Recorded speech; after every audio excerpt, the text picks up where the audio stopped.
Random House Audio Publishing presents The King of Torts by John Grisham. Read for you by Michael Beck.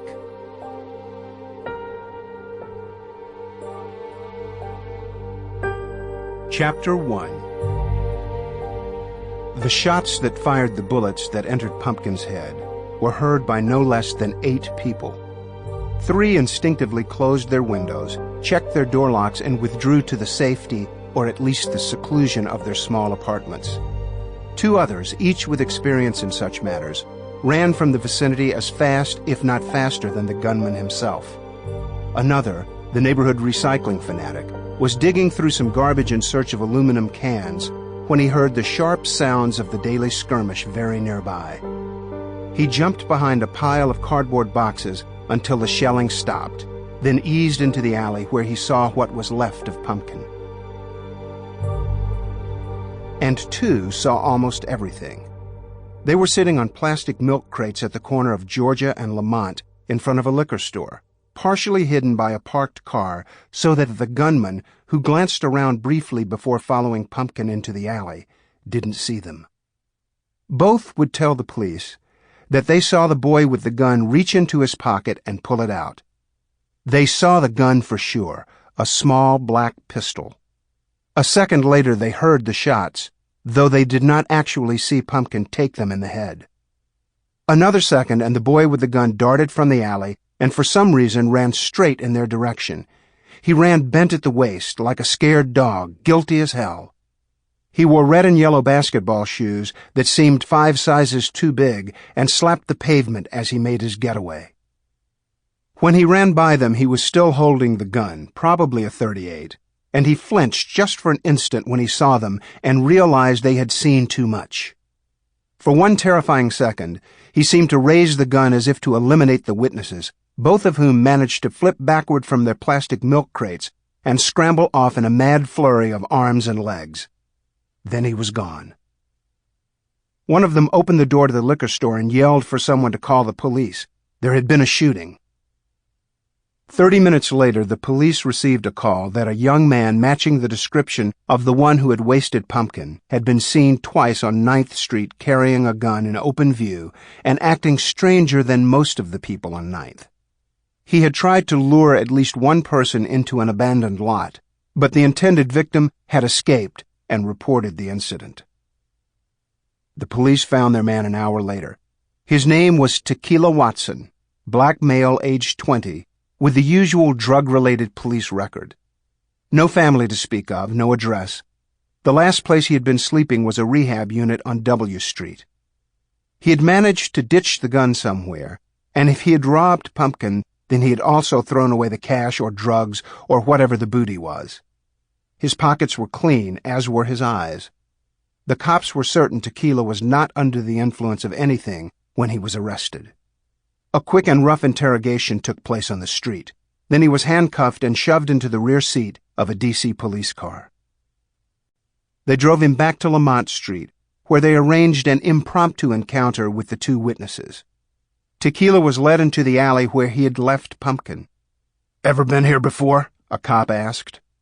Tequila said nothing, just gawked at the puddle of fresh blood on the dirty concrete. The 2 witnesses were eased into the alley, then led quietly to a spot near Tequila. "That's him," both said at the same time. "He's wearing the same clothes, same basketball shoes, everything but the gun." "That's him. No doubt about it." Tequila was shoved into the car once again and taken to jail. He was booked for murder and locked away with no immediate chance of bail. Whether through experience or just fear, Tequila never said a word to the cops as they pried and cajoled and even threatened. Nothing incriminating, nothing helpful. No indication of why he would murder Pumpkin. No clue as to their history if one existed at all. A veteran detective made a brief note in the file that the killing appeared a bit more random than was customary. No phone call was requested. No mention of a lawyer or a bail bondsman. Tequila seemed dazed, but content to sit in a crowded cell and stare at the floor. Pumpkin had no traceable father, but his mother worked as a security guard in the basement of a large office building on New York Avenue. It took 3 hours for the police to determine her son's real name, Ramon Pumphrey, to locate his address, and to find a neighbor willing to tell them if he had a mother. Adelpha Pumphrey was sitting behind a desk just inside the basement entrance, supposedly watching a bank of monitors. She was a large, thick woman in a tight khaki uniform, a gun on her waist, a look of complete disinterest on her face. The cops who approached her had done so 100 times. They broke the news, then found her supervisor. In a city where young people killed each other every day, the slaughter had thickened skins and hardened hearts, and every mother knew many others who had lost their children. Each loss brought death a step closer, and every mother knew that any day could be the last. The mothers had watched the others survive the horror. As Adelpha Pumphrey sat at her desk with her face in her hands, she thought of her son and his lifeless body lying somewhere in the city at that moment, being inspected by strangers. She swore revenge on whoever killed him. She cursed his father for abandoning the child. She cried for her baby. And she knew she would survive. Somehow she would survive. Adelpha went to court to watch the arraignment.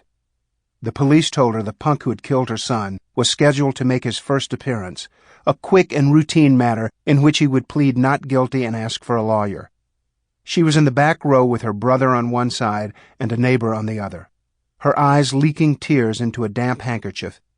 She wanted to see the boy. She also wanted to ask him why, but she knew she would never get the chance. They herded the criminals through like cattle at an auction. All were black, all wore orange coveralls and handcuffs, all were young. Such waste. In addition to his handcuffs, Tequila was adorned with wrist and ankle chains, since his crime was especially violent, though he looked fairly harmless when he was shuffled into the courtroom with the next wave of offenders. He glanced around quickly at the crowd to see if he recognized anyone, to see if just maybe someone was out there for him. He was seated in a row of chairs, and for good measure, one of the armed bailiffs leaned down and said, "That boy you killed, that's his mother back there in the blue dress." With his head low, Tequila slowly turned and looked directly into the wet and puffy eyes of Pumpkin's mother, but only for a second. Adelpha stared at the skinny boy in the oversized coveralls and wondered where his mother was, and how she had raised him, and if he had a father, and most important, how and why his path had crossed that of her boys. The two were about the same age as the rest of them, late teens or early 20s, just like the rest of them. The cops had told her that it appeared, at least initially, that drugs were not involved in the killing. But she knew better. Drugs were involved in every layer of street life. Adelpha knew it all too well. Pumpkin had used pot and crack, and he had been arrested once for simple possession, but he had never been violent. The cops were saying it looked like a random killing. All street killings were random, her brother had said, but they all had a reason. On one side of the courtroom was a table around which the authorities gathered. The cops whispered to the prosecutors, who flipped through files and reports and tried valiantly to keep the paperwork ahead of the criminals. On the other side was a table where the defense lawyers came and went as the assembly line sputtered along. Drug charges were rattled off by the judge, an armed robbery, some vague sexual attack, more drugs, lots of parole violations. When their names were called, the defendants were led forward to the bench, where they stood in silence. Paperwork was shuffled, then they were hauled off again, back to jail. "Tequila Watson," a bailiff announced. He was helped to his feet by another bailiff. He stutter-stepped forward, chains rattling. "Mr. Watson, you are charged with murder," the judge announced loudly. "How old are you?" 20, Tequila said, looking down. The murder charge had echoed through the courtroom and brought a temporary stillness. The other criminals in orange looked on with admiration. The lawyers and... Sample complete. Ready to continue?